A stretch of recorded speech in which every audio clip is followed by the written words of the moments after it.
Welcome to our channel. Today we how to subscribe to DaVinci Resolve for export presets for YouTube step by step clearly. Open DaVinci Resolve on your computer. Navigate to the Preferences menu located in the top left corner. Click on Edit to access the drop-down menu. Select Preferences from the list. In the Preferences window, choose the Licensing tab. Here, you will see the subscription options available. Select the subscription plan that suits your needs. You will be prompted to sign into your Blackmagic Design account. If you do not have an account, click on Create an account and follow the instructions. After signing in, enter your payment information as prompted. Review the subscription details and confirm your purchase. Once the transaction is successful, you will receive a confirmation email. Close the Preferences window to return to the main interface. Now, go to the Deliver page at the bottom of the interface.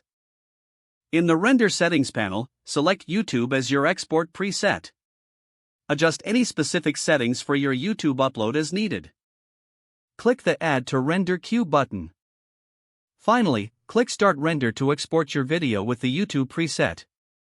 If the page does not load, refresh the browser or try again in a private or incognito window.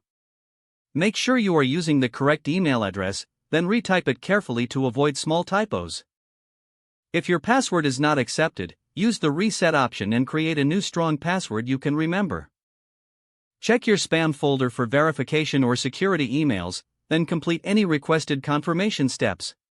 Enable two-factor authentication if available to improve account security and reduce unauthorized access risk. After signing in, review your profile details so your contact information and settings are accurate and current. If you see an error message, note it down and try again after restarting your device and internet connection. Log out when you finish, especially on shared devices, to keep your account and payment information secure. If the page does not load, refresh the browser or try again in a private or incognito window. Make sure you are using the correct email address, then retype it carefully to avoid small typos. Don't forget to like this video and subscribe to our channel for more step-by-step tech guides.